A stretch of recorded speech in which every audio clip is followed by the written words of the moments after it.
June 1944. The beaches of Normandy erupted in fire and chaos, yet amid the thunder of artillery and the cries of advancing soldiers, another kind of army was quietly assembling, one that carried paintbrushes instead of rifles, amplifiers instead of mortars, and an imagination that would become a weapon of war. They called themselves, unofficially, the Ghost Army.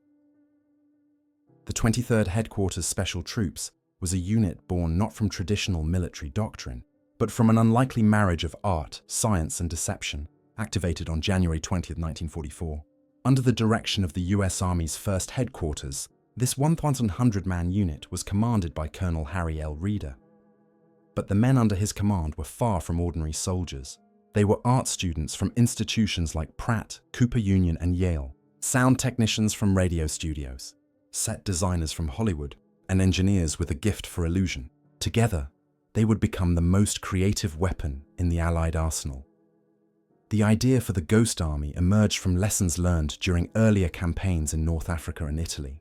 The British had already experimented with deception operations, notably under the command of Brigadier Dudley Clark, to fool Axis forces into misjudging Allied strength and movements. American strategists took note. As plans for Operation Overlord, the invasion of Western Europe, took shape, US Army planners recognized the need for mobile deception units capable of creating convincing illusions on the battlefield. Thus, the 23rd was conceived not to fight, but to fool. Training began at Camp Forest, Tennessee, and later at Pine Camp, New York, under a veil of secrecy. Soldiers learned to inflate rubber tanks in minutes, replicate the sounds of entire armored divisions with massive speakers, and transmit believable radio chatter that mimicked the cadence and personality of real combat units. Their tools were unconventional: 500-pound rubber Sherman tanks, portable record players mounted on trucks, and camouflage paint mixed with theatrical flair. Their mission: to create the illusion of power where there was none. But as D-Day approached, tension built within the ranks. The men knew that their assignment, though largely unarmed, would take them into active combat zones. Failure wasn't just a risk, it was potentially catastrophic. If the Germans discovered their ruse, these artists and designers would be slaughtered on the spot, unarmed and defenseless. Yet they believed in the mission. "We weren't out to kill," one member later recalled. "We were out to deceive, to save lives by making the Germans think twice." On June 6, 1944, the largest amphibious invasion in history began. Over 156,000 Allied troops stormed the beaches, while the Ghost Army waited in reserve, preparing to follow. Their role would not come until the chaos of Normandy settled enough for the front lines to stabilize. Then they would step in, invisible yet everywhere, to mislead German divisions, cover Allied maneuvers, and fabricate entire armies on the move. What made the Ghost Army remarkable wasn't just their creativity, but the trust placed in them by Allied command. In an era where precision and power were prized, the idea of winning battles through illusion was radical. Yet for General Omar Bradley and other commanders, deception was as crucial as firepower. A well-placed fake division could save thousands of lives and hasten the fall of Nazi defenses. The men studied German intelligence habits meticulously: aerial reconnaissance, radio interception, even psychological tendencies. Everything was analyzed to determine what would look real to the enemy. The Ghost Army's first real test would come after D-Day, when they would deploy across Normandy's hedgerows and ruined villages, using art and engineering to outsmart one of the most formidable armies in history. In late June, as the Allies consolidated their positions near Saint-Lô, the Ghost Army received its first operational orders. Their mission: simulate the presence of an armored division preparing for an assault. They would do so using 93 inflatable tanks, 50 dummy trucks, and sound trucks, broadcasting the roar of engines and troop movements across the night air. It was both art and warfare, and for many, a strange moral line to walk. "We were faking war," wrote one soldier in his diary, "but every illusion we created could save real men from dying." Behind the humor and creativity, however, lay constant danger. German aircraft occasionally strafed their positions, unaware that the vehicles below were rubber shells filled with air. One strafing run punctured several inflatables, deflating tanks like balloons. The men laughed nervously, patched them up, and continued, their mission too vital to fail. By the end of June 1944, the Ghost Army was fully embedded in the Normandy campaign. operating under the tightest secrecy imaginable. Few outside of top Allied command even knew they existed. Their success depended entirely on remaining invisible, uncredited, and unarmed, a paradoxical force that waged war through shadows and sound. As the summer of 1944 deepened and Allied troops pressed toward the French interior, the Ghost Army prepared for their first full-scale deception operation, one that would blur the line between art and survival, illusion and death. And as the lights dimmed over the fields of Normandy, the question lingered: could a handful of artists truly outwit Hitler's war machine? July 1944. Normandy's beaches had been secured, but France itself was still a labyrinth of resistance, hedgerows, and enemy positions. Amid the thunder of artillery and the grind of armored columns, a strange convoy began to move inland. Trucks filled not with weapons, but with canvas, paint, and rubber. The Ghost Army had arrived in Europe. Their orders were simple in writing but perilous in execution, deceived the Germans into believing that the US Army's presence was far greater and more mobile than it truly was. The 23rd Headquarters Special Troops, 100 men in total, were to simulate the might of entire divisions, sometimes numbering over 30,000 troops, all through illusion. The Germans were experts in reconnaissance, with spies, aircraft, and radio intelligence constantly seeking patterns. To fool them required more than artistry. It demanded an understanding of psychology, of how the enemy saw the war. Their first operational deception, codenamed Operation Elephant, unfolded near the bombed-out town of St. Lo in late July 1944. The real 4th Armored Division was quietly moving north to join General Patton's breakthrough from Normandy. To conceal this movement, the Ghost Army would impersonate the 4th Armored's position, using inflatable tanks, dummy artillery, and recorded sound effects to suggest that the division was still entrenched near St. Lo. For 3 tense days, these men lived among illusions, crafting a theatre of war designed to mislead German eyes in the sky. The setup was meticulous. Crews worked through the night to erect rows of rubber Sherman tanks, half-tracks, and jeeps. From a distance, under the dim light of dawn, they looked entirely convincing. Alongside them, engineers laid fake tire tracks, scattered ration boxes, and lit campfires to complete the illusion of an active encampment. Sound engineers from the 31-second Signal Service Company set up massive speakers, each capable of projecting recorded tank movements, construction noises, and shouted orders across a 15-mile radius. To an observer or a German reconnaissance pilot, the deception was seamless. The radio operators played their part too. Members of the Signal Company Special would impersonate the 4th Armored's actual radio network, mimicking its call signs, traffic patterns, and personalities. They had studied authentic transmissions so thoroughly that even experienced German intercept units were fooled. "We had to become the men we were pretending to be," recalled Sergeant Jack Maisie, one of the radio operators. It was acting on a battlefield, and the stakes were life or death. Every man understood the risk. They carried small arms for self-defense, but against a German armored patrol, they would have stood no chance. Discovery meant annihilation. As one soldier later put it, "We were just a bunch of artists playing army, hoping the enemy didn't call our bluff." Yet their courage was undeniable. Under constant threat of detection, they executed their plan flawlessly. By the time the real 4th Armored Division had repositioned, German intelligence reports still listed it as entrenched near St. Lo. The illusion had worked. Luftwaffe reconnaissance photographs showed what appeared to be a division-sized encampment, and German artillery continued to shell the decoy site long after the real forces had moved. For the Ghost Army, it was a quiet victory, one that would never appear in newspapers or official reports. Their success would remain hidden, classified for decades. But amid the triumph lay a strange, haunting feeling. The men watched shells explode among their rubber tanks and deflate them like balloons, realizing how close they had come to being discovered. "We saw what real destruction looked like," one veteran wrote later. "Our tanks were fake, but the danger wasn't." The Ghost Army's work demanded constant relocation. Set up, deceive, disappear. They would move under darkness, inflate their decoys by hand pumps and generators, then vanish before sunrise, leaving behind an empty field that had once looked like an army. The German response only confirmed their effectiveness. Captured intelligence reports later revealed that the Wehrmacht had diverted entire divisions based on these illusions.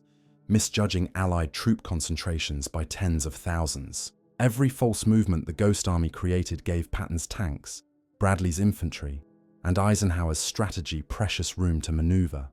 Still, secrecy was their curse. They were forbidden to talk about their work, even among other American soldiers. To the rest of the army, they were simply camouflage units, though few understood the scale of their deception. They received no medals, no public recognition, only the satisfaction of knowing that their art had saved lives. By August 1944, as Allied forces broke through the German lines at St. Lo and began their rapid push toward Paris, the Ghost Army had proven itself indispensable. Their success in Normandy was only the beginning. Each mission grew more complex, more daring, and more dangerous as they moved eastward toward the heart of Europe. The men began to wonder, how far could deception carry them? Could illusion alone alter the course of war?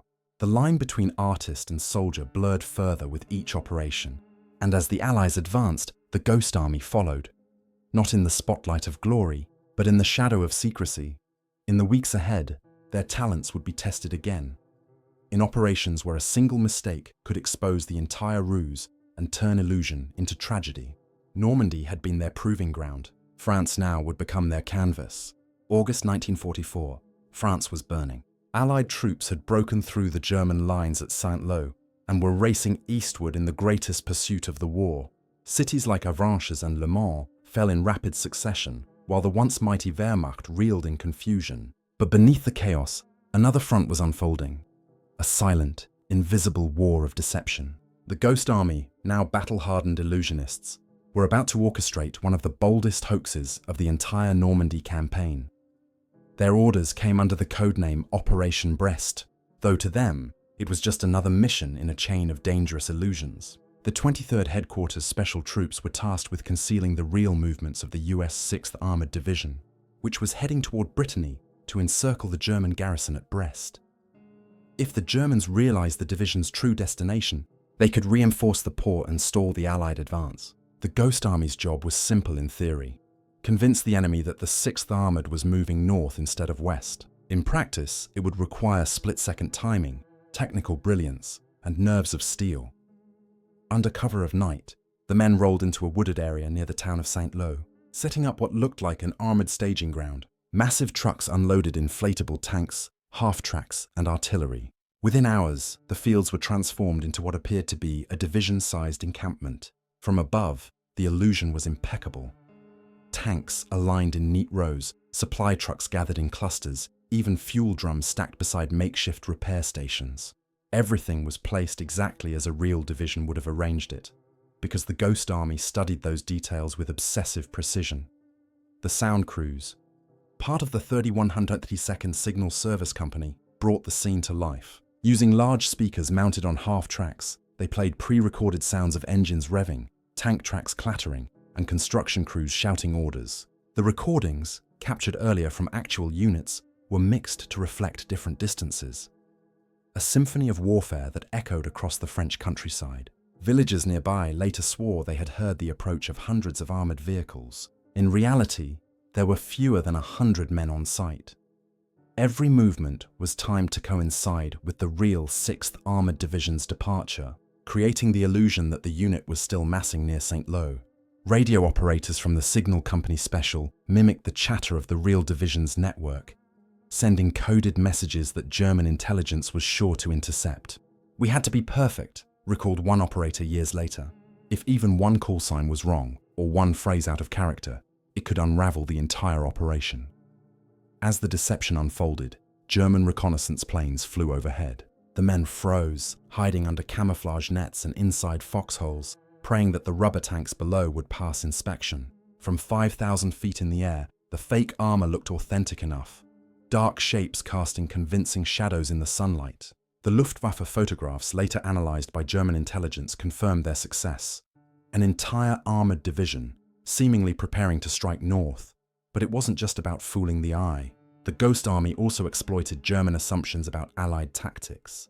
By making it appear that the 6th Armored was repositioning north, they suggested an imminent flanking maneuver, one that fit perfectly into what German analysts expected. In doing so, They not only deceived the enemy's eyes, but also their minds. Deception, as the British had taught during their own North African operations, worked best when it aligned with what the enemy already believed. For days, the Ghost Army held their positions, maintaining the illusion even as artillery fire occasionally thundered nearby. They lived among their creations, sleeping beside rubber tanks and fake trucks, ready to vanish at a moment's notice. Some of them painted insignias of real units onto their vehicles, while others forged identification signs, all to complete the ruse. It was like living inside a play, one artist later wrote. Only the stage could explode at any moment. When the operation finally concluded, the results were clear. German forces had diverted reinforcements away from Brest, allowing the real 6th Armoured Division to approach and encircle the city with minimal resistance. The deception had saved lives and accelerated the Allied advance. Yet no medals were awarded, no dispatches sent. Their work was invisible, their success measured only by how completely they vanished afterward. Still, as they packed up their inflatables and moved on, a quiet unease lingered. Each operation brought them closer to the front lines. Each illusion became more elaborate, more dangerous. Rumors spread among the men. Whispers that the Germans were beginning to suspect that something unusual was happening, that ghost divisions were appearing and disappearing along the front. Some even believed the enemy might be hunting for them specifically. As autumn approached and the Allied armies swept toward the Seine, the Ghost Army knew the hardest missions were yet to come. They had proven they could deceive the enemy in France's open fields, but soon they would have to do it amid the bombed ruins of cities, along rivers, and behind shifting front lines. The line between safety and exposure was razor thin. They had turned art into armor, illusion into strategy. But as the front lines advanced toward Germany, one chilling question remained. How long could a phantom army keep fooling a desperate enemy? Autumn 1944. France was liberated, Paris had rejoiced, and the Allies were driving relentlessly toward Germany. But with every mile gained, the war became more complex. The front stretched thin, supply lines grew longer, and German resistance hardened into a vicious defensive grid. In this shifting landscape of chaos and communication, deception became not just a tactic, but a lifeline. The Ghost Army, now seasoned in illusion, faced its most dangerous and delicate challenge yet, to control what the enemy heard. By October, the 23rd Headquarters Special Troops had refined their visual illusions to perfection. Inflatable tanks, dummy airfields, and fake convoys had repeatedly misled German intelligence. But as the lines advanced into the dense forests of Lorraine and Alsace, a new layer of deception was needed. One invisible to the eye, but deadly effective to the ear: radio deception. This was the domain of the Signal Company Special, a small, highly trained group within the Ghost Army whose weapon was the airwaves. These men could replicate an entire division's communications network, every call sign, every coded report, every burst of static, to convince German intelligence that major forces were massing or retreating.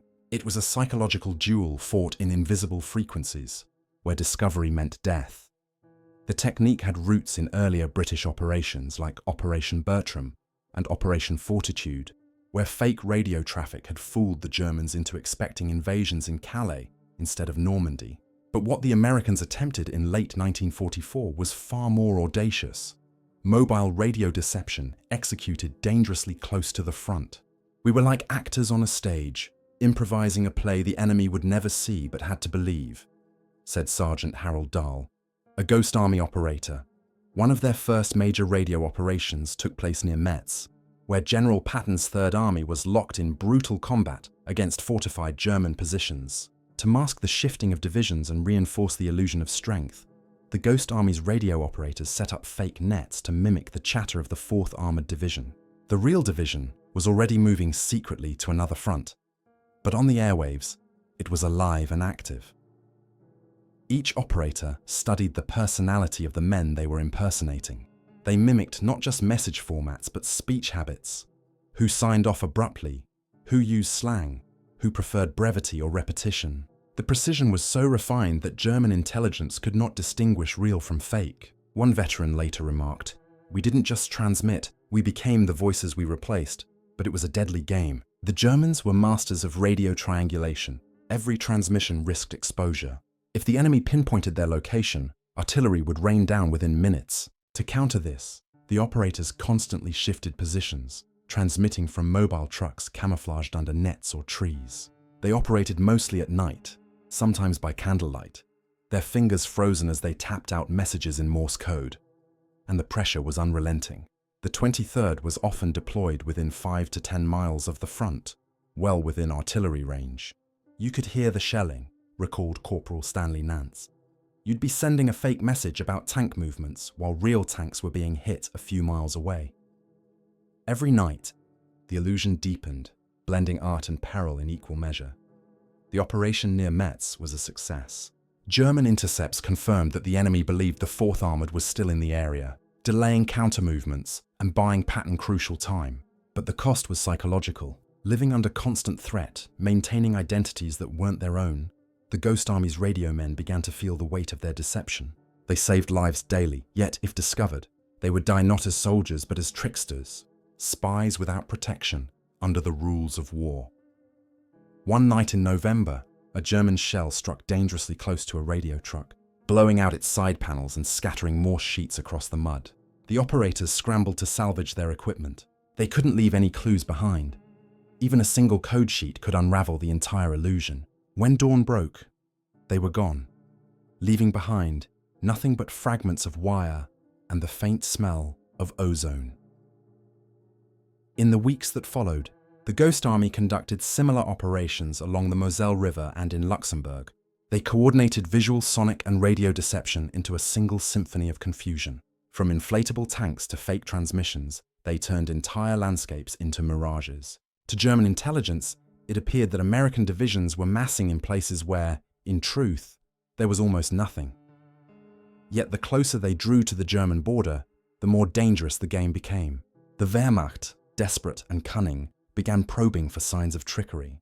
Some Ghost Army men reported seeing enemy patrols investigating abandoned sites where their inflatables once stood. Others heard rumors of captured German documents referring to phantom divisions appearing along the front. The men laughed nervously about it, but the idea chilled them. If the Germans ever realized that an entire deception unit was operating near their lines, the Ghost Army's illusion could collapse overnight. Every successful ruse made discovery more likely. Every victory brought new peril. By December 1944, the leaves had fallen and winter began to close around them. Snow muffled the sound of engines. Frost hardened the canvas of their fake tanks. The men huddled in their trucks, listening to radio static and distant artillery, knowing that something was coming. In the forests of the Ardennes, the German army was preparing its last great offensive, the Battle of the Bulge. For the Ghost Army, their next mission would push them beyond deception and into survival itself. March 1945. The Rhine River, Germany's last natural defense barrier, stretched cold and wide under the grey European sky. The Allied armies were closing in from the west, preparing for the final assault into Hitler's heartland. Every bridge, every crossing point was under heavy German surveillance. One mistake, one exposed plan could lead to disaster. It was in this razor-edge moment that the Ghost Army undertook its most ambitious and dangerous deception, Operation Viersen. By this stage of the war, the 23rd Headquarters Special Troops had become masters of their craft. From Normandy to Luxembourg, they had perfected the art of deception, manipulating sound, sight, and signal to move invisible divisions across Europe. But Operation Viersen would demand all of their skills combined.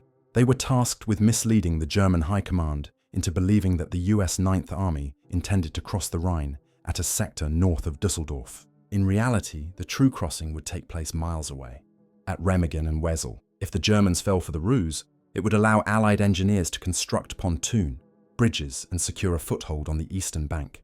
The final step toward the fall of Nazi Germany, the plan was executed between March 18th and 24th, 1945, along the west bank of the Rhine near the town of Viersen.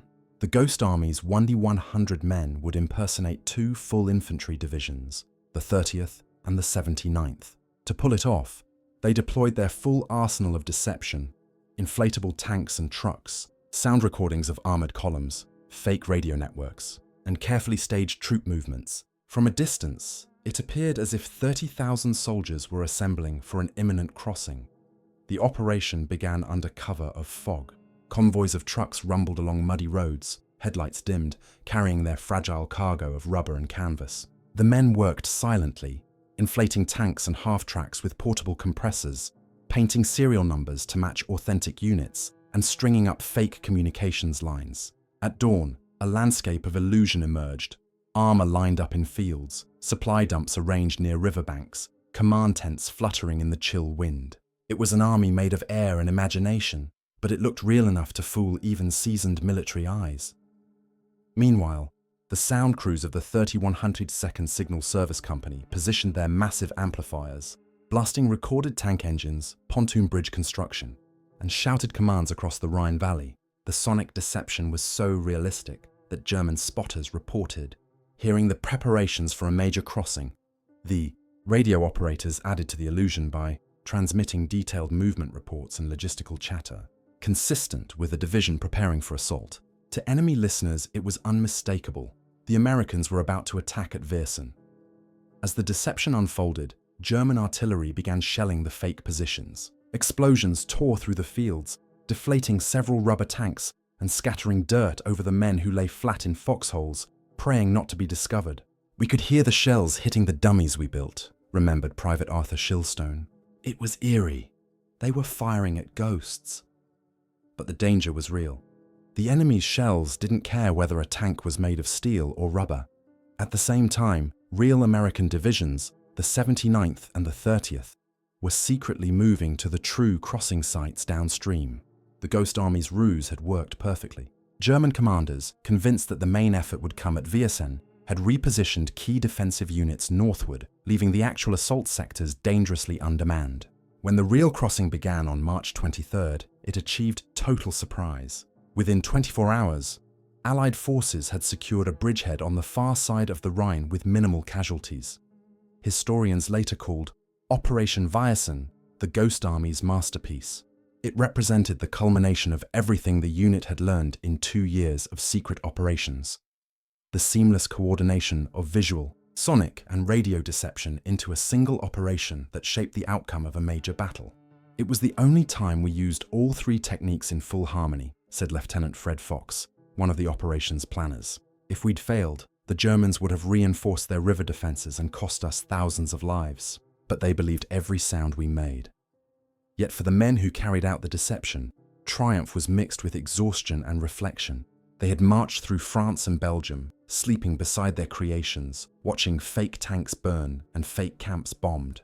They had become invisible soldiers in a war that would never officially recognize them. Many wondered if history would ever know what they had done. "We saved lives with paint and air," wrote one soldier in his journal, "but no one will ever see our battlefields." As the operation wound down, the Ghost Army packed up their inflatables and moved east. They crossed the Rhine quietly, leaving behind empty fields littered with rubber wreckage and tire tracks that led nowhere. Behind them, the real army surged forward into the heart of Germany. The illusion had served its purpose. The river was breached, the path to victory opened. Still, as they moved into the shattered towns of the Ruhr Valley, the men couldn't help but feel a strange emptiness. Their war had been one of shadows, their victories unmarked by flags or fanfare. They had built entire armies that vanished with the dawn, fought battles without bullets, and won through deception. Now, with Germany on the brink of collapse, they faced an uncertain question.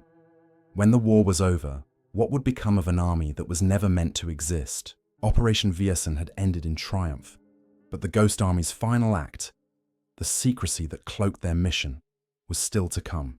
May 1945, the guns of Europe finally fell silent. Nazi Germany had surrendered, its cities reduced to rubble, its armies shattered. Across the continent, soldiers celebrated, civilians wept, and the world began to count its dead. But for the men of the 23rd Headquarters Special Troops, the Ghost Army, victory came not with parades or medals, but with silence. Their work, the invisible thread woven through so many battles, was to remain a secret. Their names would vanish from the records, their achievements buried under layers of classified files. The war was over, and so too was their illusion. In the days following the German surrender, the Ghost Army's convoys rolled eastward through a landscape of ruin and ash. They crossed the Rhine and entered towns whose streets were lined with wrecked armor and refugees. To most of the soldiers around them, they were just another logistics or engineering unit. None could guess that these trucks, filled with rubber tanks and sound equipment, had been responsible for some of the most daring deceptions of the entire war. For the first time in months, the men allowed themselves to breathe. Yet amid the relief came an unsettling emptiness. They had lived as ghosts, unarmed, unseen, fighting a war of imagination. Now, with the world celebrating its heroes, they were ordered to vanish once more. "We were told to keep quiet," recalled Sergeant Ralph Ingersoll. "No stories, no photographs, nothing. It was like we'd never been there." The official reason was security. The techniques they had pioneered, coordinated radio, sonic, and visual deception, were considered too valuable to reveal. The US Army feared that future adversaries might learn from their success. So the files were locked away, stamped top secret, and forgotten. For decades, the very existence of the Ghost Army was denied. Their operations, from St. Lo to Viersen, were omitted from campaign histories, their contribution buried in archives. But the memories lingered. Some veterans kept journals, others sketched their experiences in notebooks. Among them was young artist Bill Blass, who would later become one of America's most famous fashion designers. Another was photographer Art Kane, who captured haunting images of the fake tanks and their creators. Their post-war lives became an extension of their wartime creativity, translating the art of deception into the art of living. Still, they carried the weight of secrecy. "We saved lives with rubber tanks," one veteran said, "but we couldn't even tell our wives." For 40 years, the world knew nothing of the Ghost Army. The public celebrated D-Day, Patton's Charge, the crossing of the Rhine, but not the silent artists who had made those victories possible through illusion. Even among soldiers, their work was whispered about in fragments, half-believed rumors of a phantom division that appeared and disappeared across Europe. Then, in 1985, historian Rick Beyer and several surviving members began pushing to declassify their story. Slowly, the veil lifted. Government documents were released, revealing details of the 23rd Headquarters Special Troops and their missions. What emerged astonished even military scholars. 21 deception operations across France, Belgium, Luxembourg, and Germany. Thousands of lives saved. A war fought not with bullets, but with art and sound. In 1996, the Ghost Army received its first public recognition through exhibitions and documentaries. Veterans who had remained silent for half a century finally spoke, their voices humble yet proud. "We were just kids with paint and radios," said one. "But we fooled Hitler's army. That's not bad for a bunch of artists." Yet even with recognition, mystery lingers. Historians still debate the full extent of the Ghost Army's impact. Some German documents remain missing, raising questions about what the enemy truly believed. Did Hitler himself ever learn of the phantom divisions that haunted his front lines? How many battles were shaped by illusions that left no trace? These questions may never be fully answered. Today, fragments of the Ghost Army's work survive. Faded sketches, inflated tanks preserved in museums, and a few reels of film showing men laughing beside rubber armor. To see them is to glimpse the strange beauty of their mission, deception in service of truth, illusion as a tool for peace. They turned creativity into strategy, and in doing so, redefined what it meant to be a soldier. In 2022, after decades of advocacy, the United States Congress finally awarded the Ghost Army the Congressional Gold Medal, honoring their courage and innovation. It was a recognition long overdue, not for fighting with force, but for fighting with imagination. Their story remains one of the most extraordinary secrets of World War II. A tale of artists and engineers who blurred the line between war and theatre, between danger and design. They were the unseen soldiers who made armies appear from nothing and disappear into fog. They deceived an empire, shaped the course of history, and vanished without a trace. And though their tanks were rubber, their courage was not. The Ghost Army of Normandy had proven that, even in the darkest moments of war, creativity could become a weapon, and illusion could save lives.